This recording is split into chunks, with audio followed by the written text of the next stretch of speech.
Well, good evening, everybody. If you notice in the handout, the title of the message tonight is Injustice, Hypocrisy, and Corruption. And so, as we have gone through the book of Ecclesiastes, we've kind of focused on alternating between the very positive things he has to say about living and life and being happy.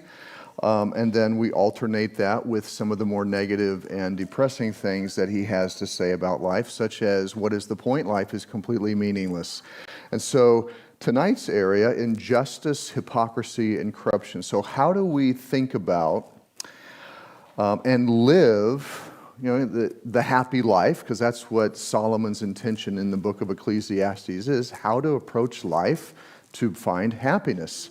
And so tonight, we're going to look, how do we think about and how do we live happily when we observe and experience injustice, hypocrisy, and corruption? So there are three areas that tonight's two texts address.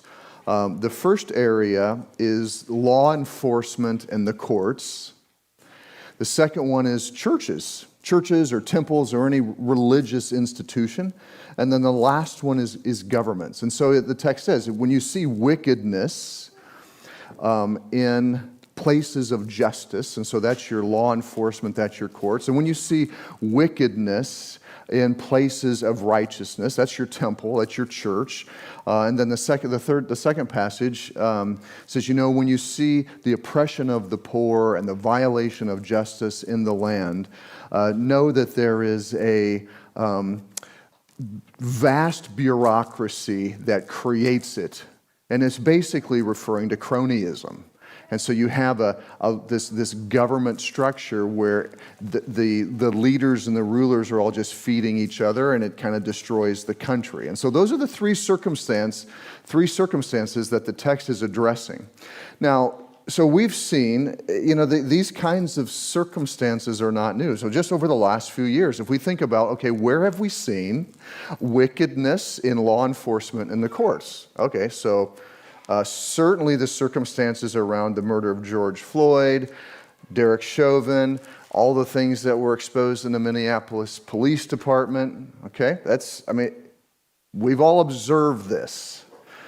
Churches, for well over a decade now, the Catholic Church has been roiled with 2 decades with all of these findings of sexual abuse of minors, and not just that there were perpetrations, but it was covering. The leaders were covering it up, and this is not just the Roman Catholic Church. This has also been the Southern Baptists. It's been found that there's extensive abuse that has happened over the decades as well with that. And those are 2 large denominations with thousands and thousands of churches. This is occurring not just in those 2 institutions. If you listen to the podcast, The Rise and Fall of Mars Hill Church, it focused on Mars Hill Church and just what happens to churches and to leaders when celebrity and money and power and these things occur. But it wasn't just about Mark Driscoll and Mars Hill. It was about this larger problem of high-profile church leaders that fall for whatever reason, immorality or abuse of power or financial impropriety. And then finally, the government. Yesterday, the special counsel and the court system involved in the indictment of former President Trump, he's got 80 felony indictments now. The New York Times is keeping track. There's 3 different cases. There are 80 indictments. And then also, though, at the same time, there's increased pressure on President Biden because there's now information and evidence of him being involved in some of his son's business dealings and him having a role in influencing some of these, whereas before he denied ever having any sort of communication with them. So anyway, we see injustice and wickedness and evil in these institutions that are supposed to be for the benefit of the people, right? Churches, government, law enforcement. And so our typical response at these, and so I want you to think about what did you think or say or do when all that stuff was erupting around George Floyd and Derek Chauvin? How do you talk about Trump or Biden or any of our other government leaders and representatives? I have confessed to my family. I think I have confessed to my house church. If I haven't done it publicly, I needed to. I have said things that I should not have said in arrogant judgment of city leaders of Minneapolis, my city council members and our state of Minnesota leaders, because our typical reactions are amazement that these kinds of things could happen. How could these kinds of things happen? We ask ourselves. We're outraged. We're judgmental. We're condemning. And at one level, it seems like these are appropriate responses because normally what we are observing in these expressions of wickedness are really outrageous moral failures. So at one level, it seems like appropriate responses, but we need to ask a couple questions. And consider what the author of Ecclesiastes, Solomon, is saying, because he actually says that that's not the way to approach it. So the two questions I think we should ask: have our reactions created any real difference? And two, are we happier? Because that's Solomon's biggest concern. Are we happier because of our outrage and whatever responses or actions our outrage is supposed to create? And so if we look at the text, I'm going to kind of walk through some of the basic ideas in these passages that Solomon is explaining why there's a different way to approach these kinds of circumstances. So again, it's inevitable that we're going to see wickedness in law enforcement in the courts. It's inevitable that we're going to see hypocrisy in the churches. It's inevitable that we're going to see corruption and cronyism in government. And so the preacher, the author says this: when he observed it, he withheld judgment. And he says in the second passage, do not be amazed when you see these things. Now, if we think about he brings up this issue of judgment because a judgment needs to be made. And judgment seems to be his initial impulse because this is the subject matter that is first on his mind when he observes, specifically in the first passage, wickedness in law enforcement in the courts and in the church. Judgment comes to his mind. It seems to be his initial emotional impulse. But then he says this: I said to my heart. So it's not just talking to himself. The text doesn't say, he just was talking to himself. The text says he said to his heart. Now, when the text says he's talking to his heart, he is talking to his feelings. So he feels this impulse of judgment and condemnation that he should have at these observances of wickedness. There's emotion stirring up. He's feeling angry. He's feeling judgment needs to come down. But he speaks to his heart. He speaks to his feelings. They were prompting him to react, but he resisted the impulse that his feelings were directing him to and engaged wisdom. And it gives us a little bit of a lesson here. If we just follow our emotional impulses and our feelings, we're not going to really be pursuing the path of wisdom. And for Solomon, that means we're not going to end up being happy. That's his big concern here. So we engage our mind. The feelings are good because it tells us, hey, here is something that we need to be paying attention to and that we need to think through and eventually act on. It's not just feelings and then action. It's feelings, let's think, and then let's respond with some action. And what he tells his heart, so there's this impulse to judge, but what he tells his heart is that, no, God will judge. God will judge. I feel like judging, but I know that God is going to judge. So it is God, he says, that it is God who judges the righteous. It is God who judges the wicked.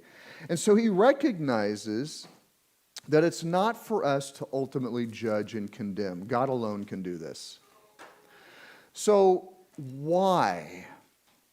Why is this a truth that satisfies his impulse and calms his feelings? Well, he says this. He says to his heart again, God is testing humanity that they may see that they themselves are but beasts. So what is the test? What is the test? So again, when we observe these injustices, when we observe these evils and this wickedness, we are observing, and then we are evaluating, and then we are concluding, and then we are judging.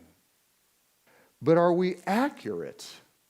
Are we accurate in our evaluation? Are we accurate in our conclusions? Are we accurate in our judgment? Because God's testing us.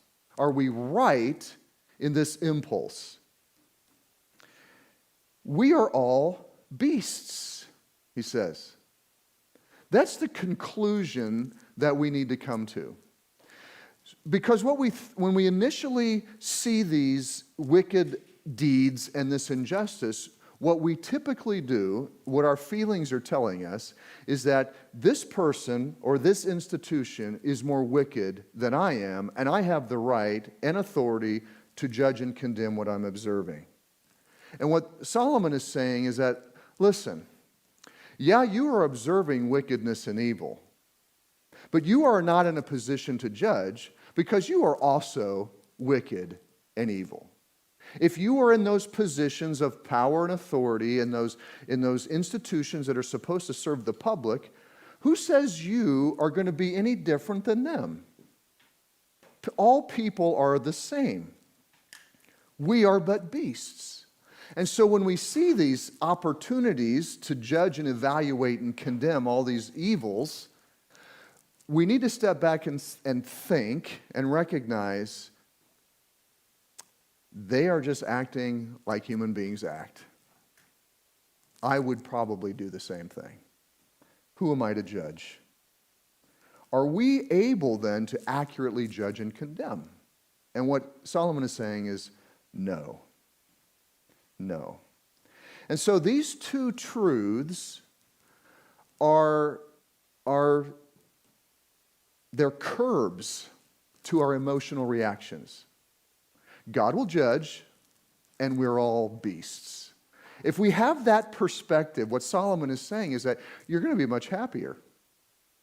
You're going to be much happier. If you believe that God will judge, and that all human beings, including yourself, are beasts, you're going to be a happier person. So I want to look at why that is the case. So if we don't hold these two truths, we're going to fail the test.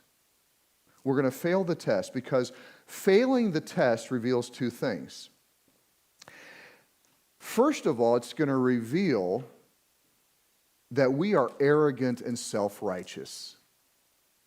That we are arrogant and self-righteous. If you don't believe that God is the only one that can judge, and if you don't believe that all human beings are beasts, including yourself, then what you're saying is that you are better, and you are able to stand in a place of judgment. We're above other human beings. We are more just. We are more righteous than those people that we're observing. We ultimately are putting ourselves in the place of God. And what happens then, so our pride and our arrogance and self-righteousness is going to be revealed. But what happens is that that's going to generate anger and bitterness in us because we will constantly be having expectations on everybody around us to perform to our particular ideals about what righteousness is. And people are never going to be able to match up. And so you're going to constantly be and growing in anger and bitterness towards other people. A great example of this, if you've seen the recent movie with Tom Hanks called Otto, and there was another movie long ago on it, and I think there was a book. And it's a great example of this. Here's this man. He's a very disciplined and well-ordered man. And throughout the movie, he just makes this very clear and plain statement. people are idiots. Except me. Except me. And so he's grumpy. He's angry. He doesn't have any human connections with other people. And he's also got a point of suffering in his life. And I'm not going to say here because I'm probably spoiling it enough, but it's an important part of the movie. And finally, some neighbors move in, and they basically bulldoze him with grace and kindness and love. And his crustiness is exposed, and his own beastliness is exposed. So, one, if we don't acknowledge that God alone is able to judge, and that if we don't acknowledge that we're all beasts, our arrogance and self-righteousness will be exposed, making us more and more angry and bitter and not happy. The second thing that it reveals is that we put too much faith in humanity and in ourselves. This is a collective self-righteousness. And so it's the same type of dynamic, but instead of just viewing ourselves as better than them, we view like a collective, a group, a society, so that our systems and our laws and our structures, our science, our methods, our technology, we should be above what we're observing because we are so advanced. And so there's a collective outrage, there's collective judgment, there's collective condemnation, and this reflects arrogance on the part of a group.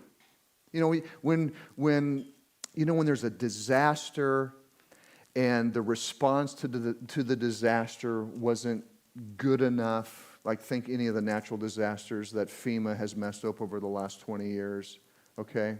Which is the federal government. Or think of what happened with George Floyd and Derek Chauvin, and then the riots, and then all the police. You hear these statements. This shouldn't be happening in modern America. Minnesotans are better than this and wouldn't act this way. I remember Governor Walz specifically saying, I just never thought Minnesotans would do this. These can't be Minnesotans. The people of XYZ whatever deserve better.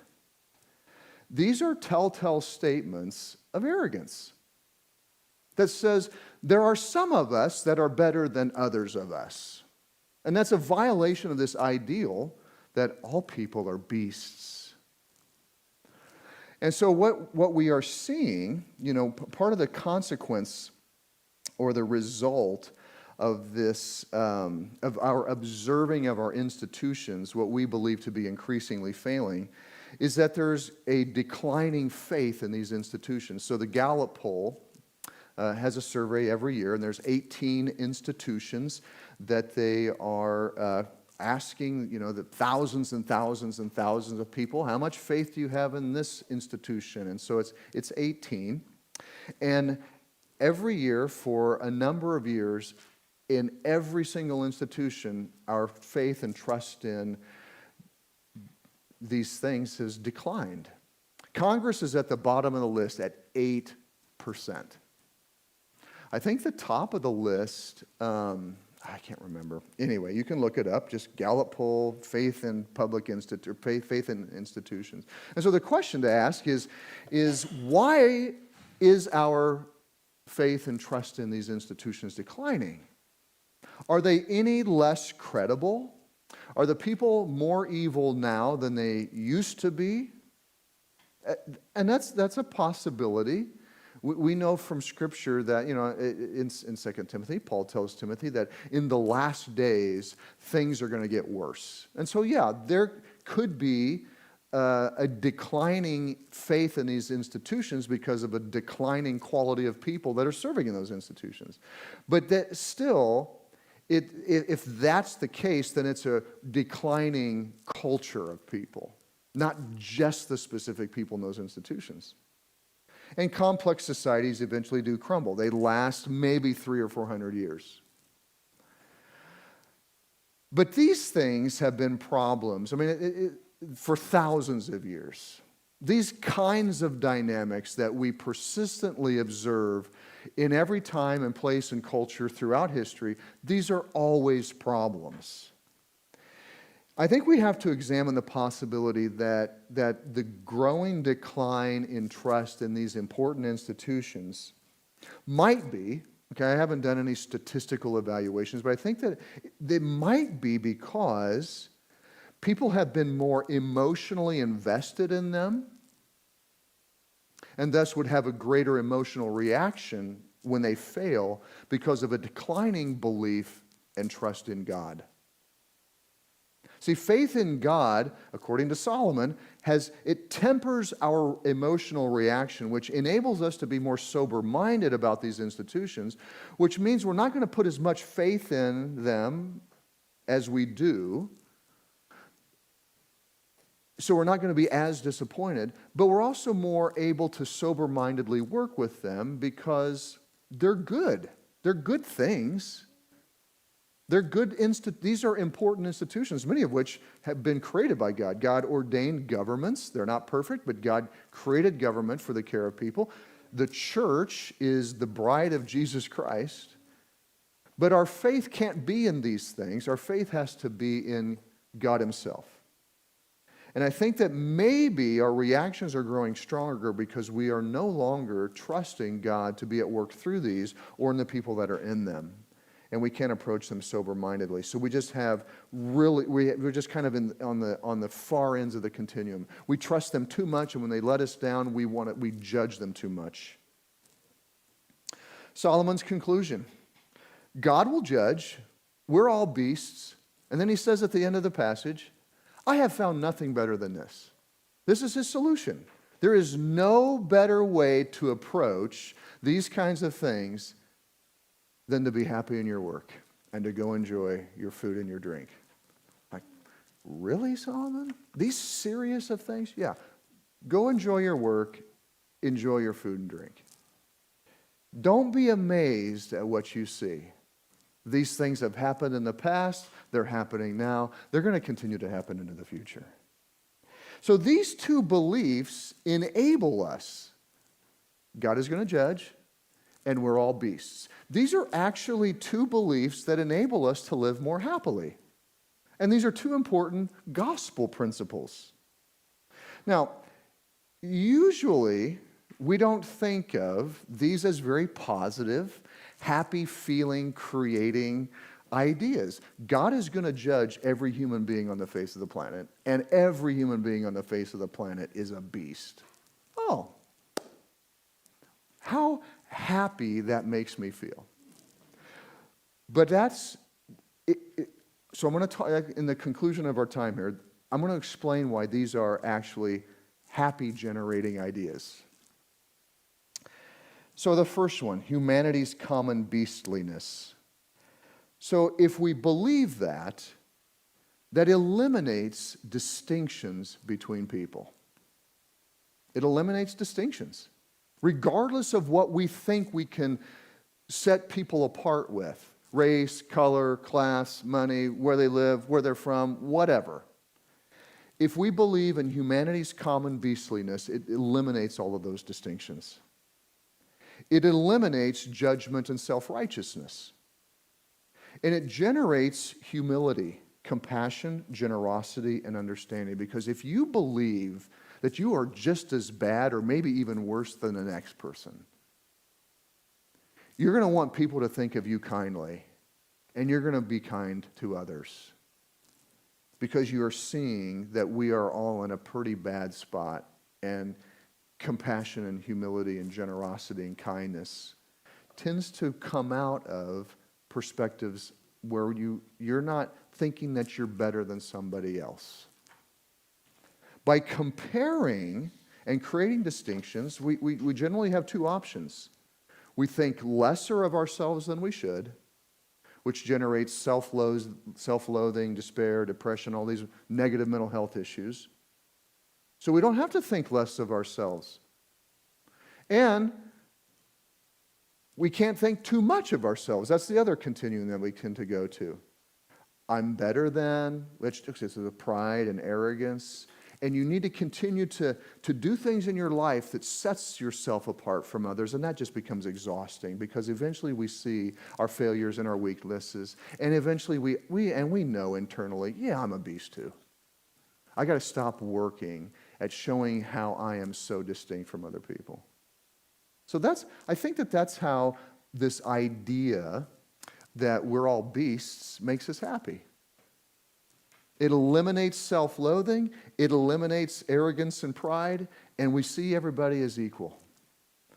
Second, God will judge. And so yes, why does this make us happy? Why does God's judgment, why should it bring happiness to us? First of all, it is a confident belief and realized hope that injustice, oppression, corruption will eventually end and God will end it. This isn't going to continue on forever. God is going to end it. Until then, though, we can work at justice. See, we're called to be people that work towards justice. Justice is the restoration of things to bring them back to a place of righteousness and goodness. But our work at justice has to be tempered by these two truths. We're all beasts. God will ultimately judge. That gives us a place of humility and compassion in dealing with people who are fellow beasts. And we will be effective because we'll be kind. Otherwise, our arrogance and our fervor, which we've seen over the last years just erupting and overflowing, our arrogance and our fervor will result in oppression of the people that we're judging for being oppressive. It's just going to be reversed oppression. And this is I usually don't like to give any sort of, make any sort of references with the Lord of the Rings because all pastors do. But if you remember the One Ring, both Gandalf, the Lady Galadriel, and Frodo all declined from keeping it. Because they knew that if they had the power to be as powerful as it would be needed to destroy Sauron and bring everything to... They knew that if they had that power, that they would be forces of corruption and arrogance and destruction and oppression. And they said, no, I don't want it. We have to keep ourselves humble. God will judge. God will bring this all to the end. And ultimately, these two truths, we're all beasts, God will judge. The ultimate comfort and happiness comes together in these ideas in the gospel of Jesus Christ. Romans chapter 3 is basically a New Testament way of saying we are all beasts. None is righteous, no, not one. No one understands. No one seeks for God. All have turned aside. Together they have become worthless. No one does good, not even one. Their throat is an open grave. They use their tongues to deceive. The venom of asps is under their lips. Their mouth is full of curses and bitterness. Their feet are swift to shed blood. In their paths are ruin and misery. The way of peace they have not known. There is no fear of God before their eyes. That's the last half of Romans chapter 3, or the middle third. But right then, so that's the first idea. We're all beasts. It's an important part of the gospel. Then right after that, verse 19, God is going to judge. So know that whatever the law says, it speaks to those who are under the law, so that every mouth may be stopped and the whole world may be held accountable to God. We're all beasts. God will judge. And this comes together in the gospel, which if you can continue to read Romans chapter 3. The text goes on. Through the gospel, God does two things. He makes us righteous. He transforms us from being beasts into the righteousness of Jesus Christ, the Son of God, God Himself. By faith in Jesus Christ. Well, how does that happen? Well, we deserved wrath. We deserved judgment. Why? Because God has a mission to eliminate evil, and we're all evil.